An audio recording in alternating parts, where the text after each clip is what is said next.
Hello everyone, আজকে second day শুটিংয়ে চলে এসেছি শুটিং হাউসে। লাইট একটা মেকআপও নিলাম, এবার কস্টিউম পরবার পালা। কস্টিউম এখনও পরিনি, খুব ভালো লাগছে আসলে। আমাদের ব্লগ নিয়ে হাজির হয়েছি আমি। গুড মর্নিং সবাইকে। শুটিংয়ে যাচ্ছি, আজকে শুটিংয়ের সেকেন্ড ডে। সকালবেলা ঢাকা সিটির রূপটা একদমই ভিন্ন থাকে, তাই না? খুবই শান্ত, অলমোস্ট সব দোকানপাট বন্ধ, একটা রিক্সা মাত্র। গাড়ি ওয়েট করছি গাড়ির জন্য। এই আসলে ওয়েট করছিলাম টিমের গাড়ি আসবে বলে। সব মিলিয়ে বেশ ভালো লাগছিল, চারপাশটা একটু দেখছিলাম। অবশেষে শুটিং হাউসে চলে এসেছি। হ্যাঁ, একদম চলে এসেছি। এটা হাতিরঝিলের কাছাকাছি একটা শুটিং হাউস। নামটা আমি বলছি না, যারা চেনেন তারা চেনেন, আর যারা চেনেন না তারা চেনেন না। এই হচ্ছে সেট, শুটিং সেটটা আমি দেখাচ্ছি। লাইট এইগুলো সব রেডি হচ্ছে, সবে মাত্র নাস্তা করছে।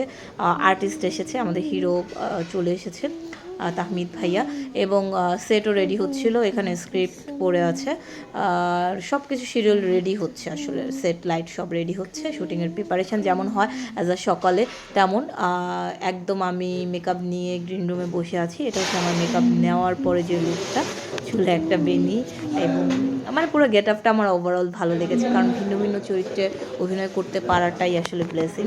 আমার ভালো লেগেছে। চুড়ি পরেছি, অনেক দিন পরে চুড়ি পরেছি। যদিও আমি শাড়ি পরলে চুড়ি পরি, কিন্তু কামিজের সাথে চুড়ি পরা হয় না, ক্যারেক্টারের প্রয়োজনে, কিন্তু সেটাও হয়ে গেল বলুন। এইবার এবার একটু মানে বের হলাম গ্রিন রুম থেকে, দেখলাম তাহমিদ ভাইয়া হেলে দুলে গান শুনছে, হয়তো ভাবির সাথে কথা বলছিল, আমি জানি না আসলে। সে বুঝতে পারিনি আমি যে ভিডিও করছিলাম, কিছুক্ষণ পরে টের পেয়েছে যে ভিডিও করছিলাম। যাই হোক, সে তার মতো স্ক্রিপ্ট পড়ছিল। দেন আমি সেটটা একটু ঘুরে দেখাচ্ছি। সেট রেডি হয়ে গেছে। অ্যাসিস্ট্যান্ট ডিরেক্টর, আমাদের ডিরেক্টর গাজী আক্তার স্যার, সালেহিন ভাই, চিফ এডি, এবং সবাই মিলে রেডি হয়ে গেছে। এই হচ্ছে আমাদের কস্টিউমের রিফাত ভাই। ডেলি ব্লগে আবার দেখা হবে, সে অবধি ভালো থাকুন সবাই। আল্লাহ হাফেজ।